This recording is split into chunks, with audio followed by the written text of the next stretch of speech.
First Person is produced in cooperation with the Far East Broadcasting Company, who rejoice in the stories of changed lives through the power of Jesus Christ.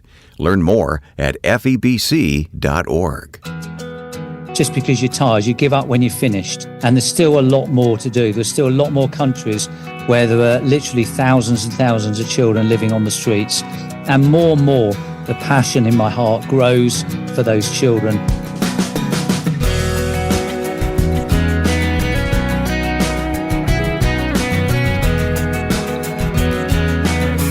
He moved from England to Guatemala with almost nothing of this world's goods. We'll find out why and what has been accomplished as you stay tuned now to First Person. Welcome, I'm Wayne Shepherd, and coming up you'll meet Duncan Dyason. First Person is a series of interviews with people from all walks of life who are serving Jesus Christ with their lives. We enjoy bringing you a new story every week, and over time we've spoken with hundreds of guests. Each and every conversation is online for listening anytime. Just go to firstpersoninterview.com and click on the red Listen Now button to scroll through the list. firstpersoninterview.com. All right, let's meet this week's guest. I briefly met Dunc Dyason a few years ago when he stopped in Chicago, and I was immediately attracted to his story. He'll explain his ministry to street children. First, we go back a few years to our previous interview. Then he'll join us for an update in the second half of this program recorded just recently. And there is additional informational links to his ministry at firstpersoninterview.com. Guatemala is a very interesting country. It was originally the capital of Central America, and I was drawn there because of a television program I watched in the United Kingdom back in 1991. The television program was called They Shoot Children, Don't They? Oh, it's kind of an ominous title. It captured my attention. The red text came up on the screen, and I'd never heard about the situation of children living on the streets before. But not only were they living on the streets of this Central American country, but they were being hunted down by police, tortured and killed just because they were seen to be a nuisance. Up until this time, you didn't have any awareness of this as an issue, these street kids? Had no idea that street children existed, the millions of street children.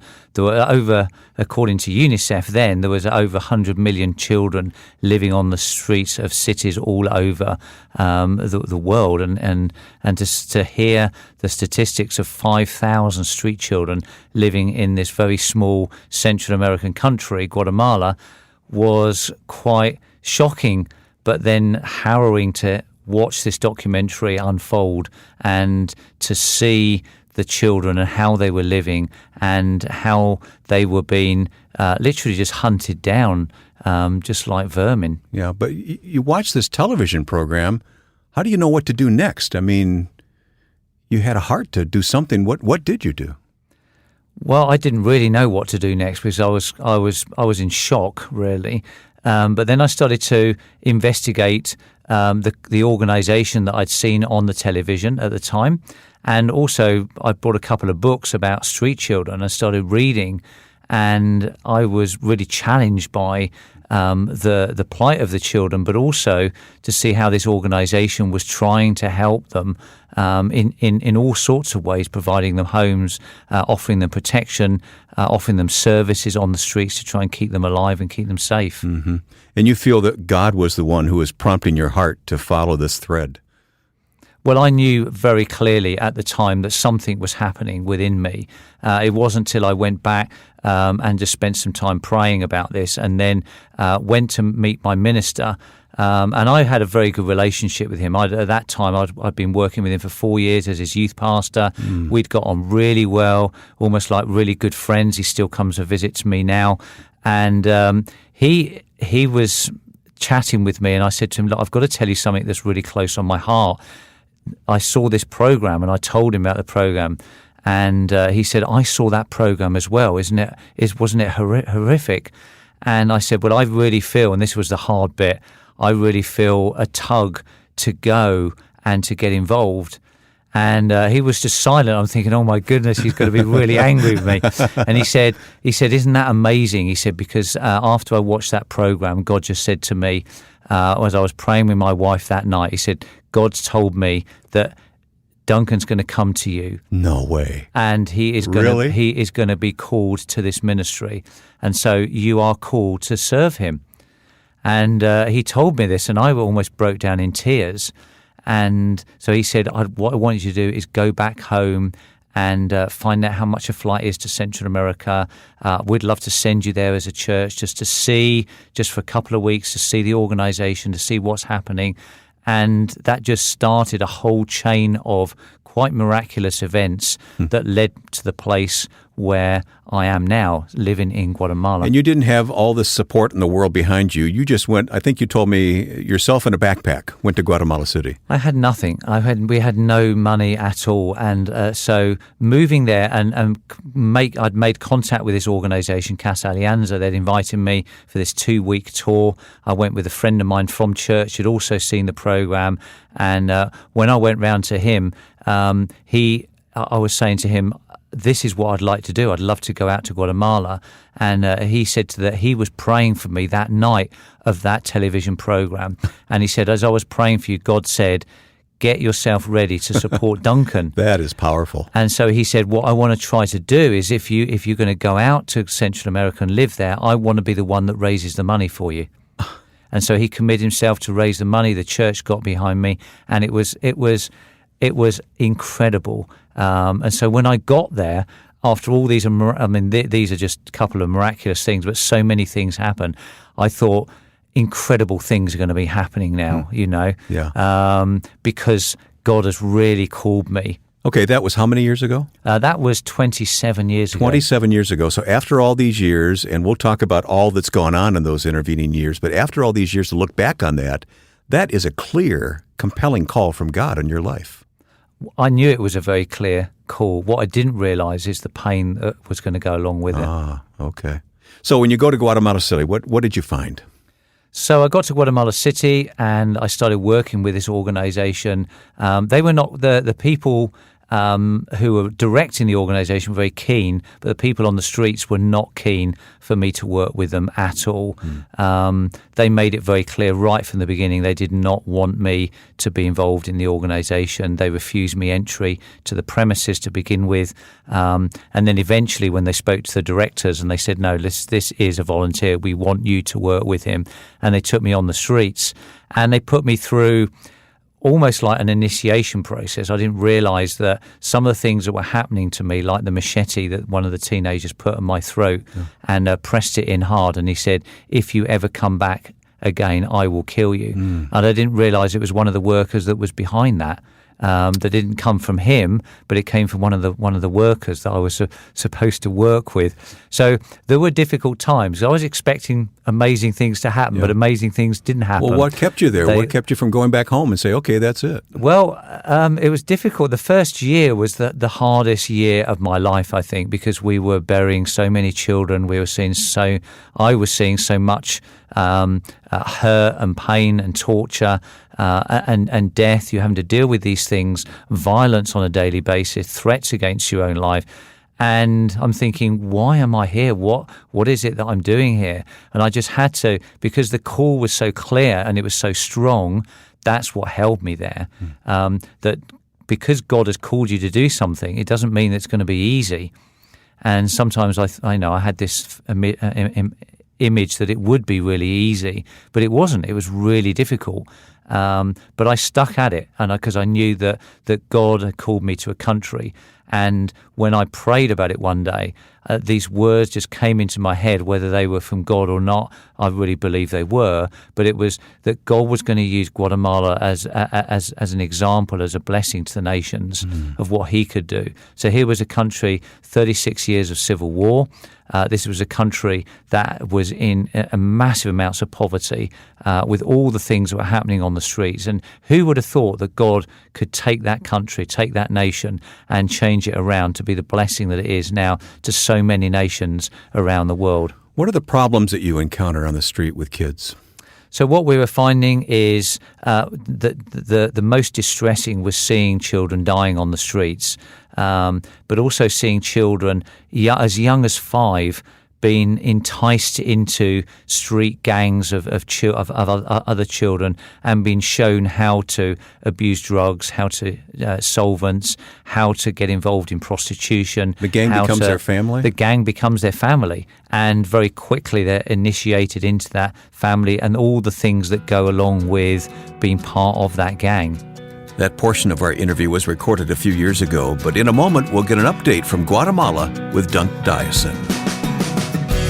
Here's Ed Cannon on the vision for FEBC's weekly podcast. The primary purpose of Until All Have Heard, of course, is to share the experience that FEBC has because we have staff on the ground in so many oppressive places. But in addition to that, we're trying to speak to you in a way that only the kind of testimonies you'll hear from around the globe can do.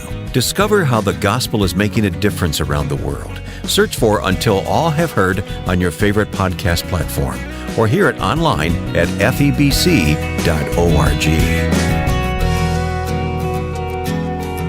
My guest is Dunc Dyason, and it is now 2023. We talked to you a few years ago and heard that conversation, or at least part of it a few moments ago, Dunc, but you got to bring us up to date. You're still in Guatemala City, right? I'm still here, Wayne, still working away. Over 30 years now being here.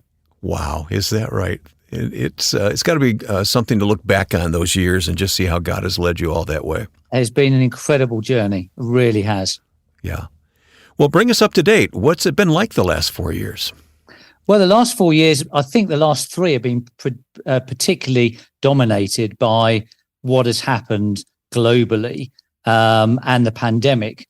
But even though things were closed, and even though it was very limited of what we could do, God still opened up some amazing opportunities for us to be able to go and minister to people, even with the police out on the streets preaching the gospel.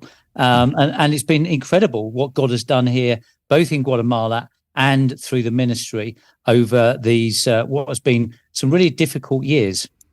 4 years ago when we spoke, you considered Guatemala to be a pivotal place in the world. Do you still feel that way? I still feel that 100%. And it's amazing to see how more of that ministry, how much more of that vision is becoming a reality. How has the ministry changed over these past few years? I think what has happened, Wayne, is that we have been able to see the growth in the mentoring program. And as we've reached to more children and young people that are at risk of street life, targeted them with the mentoring program, putting a caring, consistent adult in their life, a Christian that is with them, to help them, pray with them, support them, and just to see how they have made really, really good decisions. For example, one of the things that we know that national statistics tell us here that 67% of children make it through to the end of junior school, and the majority of those children drop out.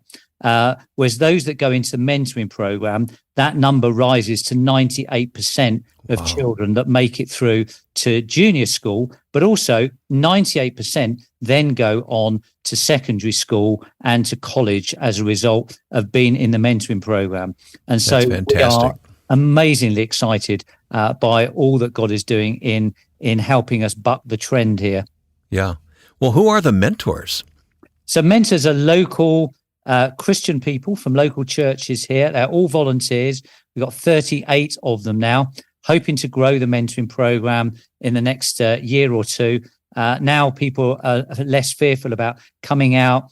Now the COVID restrictions have been dropped just before Christmas.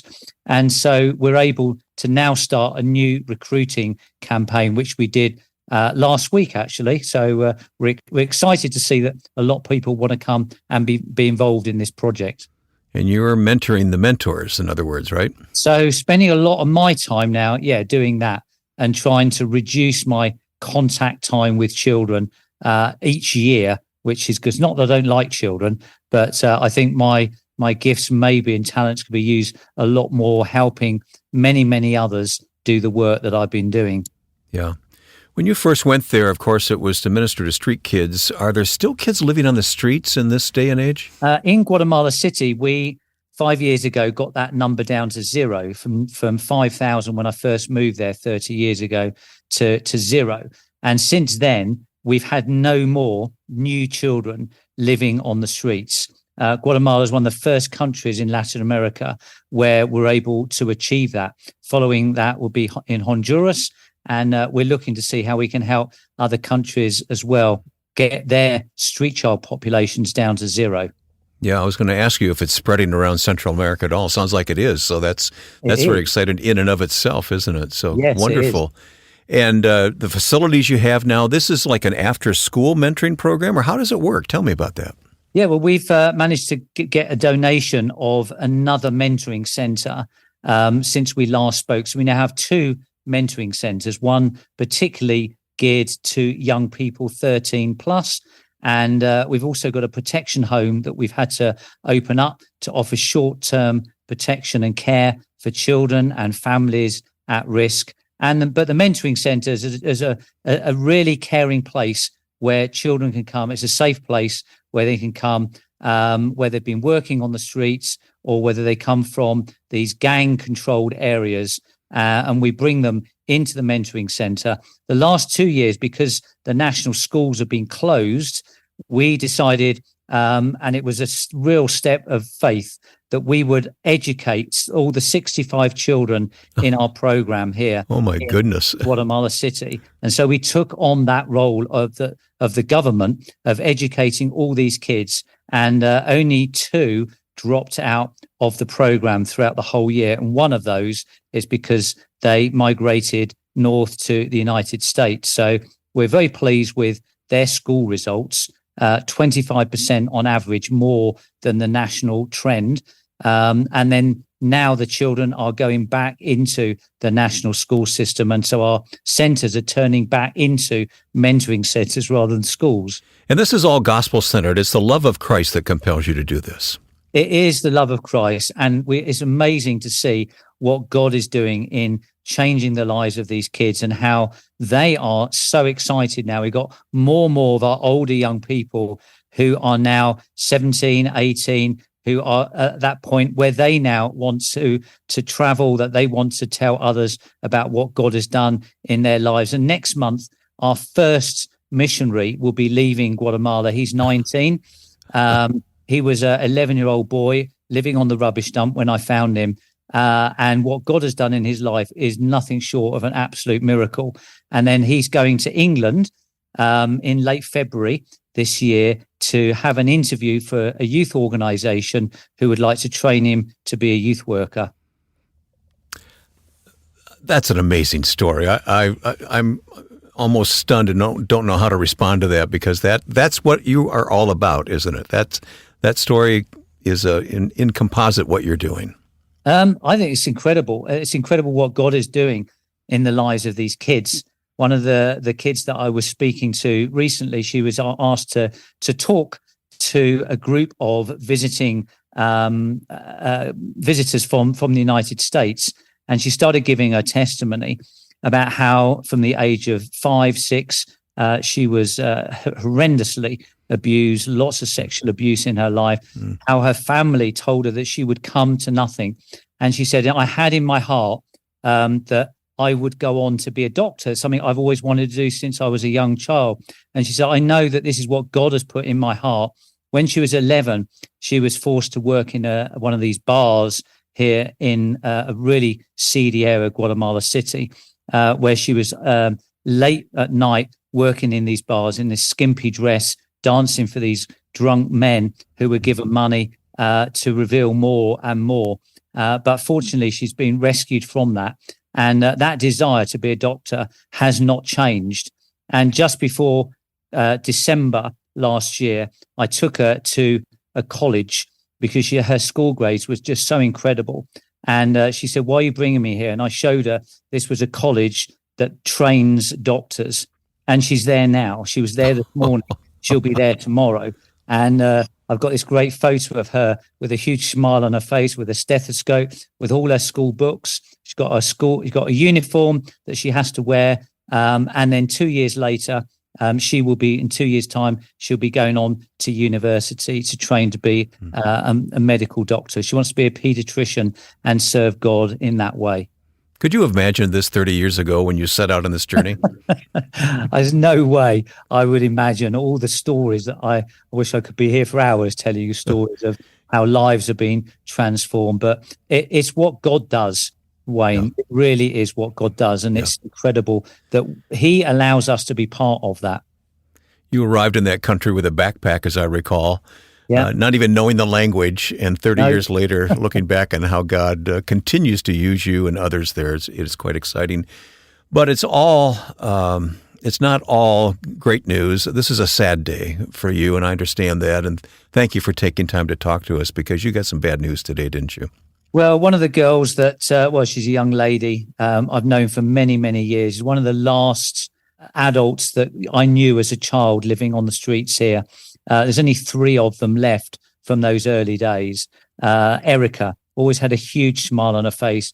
We found her dead in the streets yesterday. And it was just really upsetting to see the condition that she was in. And we're now obviously going through the process of planning funeral and all that sort of thing. But it's just a reminder of the urgency of the work we're doing, because there are still, some of the kids that I knew then are now adults on the streets. And so I still want to work with them and get them off the streets.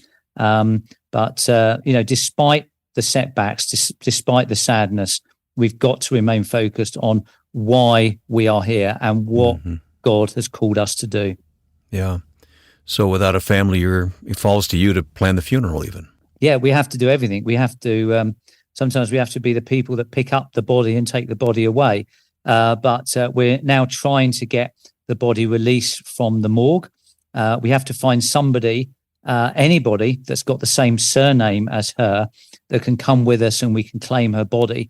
And then we can do the whole thing of a wake overnight and then burial the next morning. So hopefully in the next couple of days, we'll be able to lay her to rest. Well, God bless you in that effort, Dunc. You going to keep doing this? Yeah, yes, sir. I'm here to the end. Someone said, you don't give up just because you're tired. You give up when you're finished. And there's still a lot more to do. There's still a lot more countries where there are literally thousands and thousands of children living on the streets. And more, the passion in my heart grows for those children. But it's not just me that's going to be doing this work. It's going to be these young people that we've seen rescued off the streets, where God has transformed their lives. They're the ones already that are working out on the streets. They're the ones that are doing the work. Those are the ones that I know will have the stories to tell the kids that are living on the streets in other countries, how God has worked in their hearts, and to see this transformation right through to the end. I'd love to be able to come to a place where there were no more children in the streets in the whole world. So we've achieved great things here because of what God's done, and we feel we really want to carry on that work and do it in as many countries as we can. It was so good to catch up with Dunc Dyason to get an update on his ministry in Central America. Of course, there's much more to his story, and we have placed links to it at firstpersoninterview.com. There you can read more about all that's been accomplished and remains to be done in Guatemala and other places. On the other side of the globe, the Far East Broadcasting Company is reaching many countries with the hope of the gospel. Just one aspect of FEBC's ministry is reaching deep into ethnic minority populations, sharing the good news in their own micro-language. You can read more about this at febc.org. And we're grateful for FEBC's support of these first-person interviews. Once again, go to febc.org. Now, with thanks to my friend and producer Joe Carlson, I'm Wayne Shepherd. Join us next time for First Person.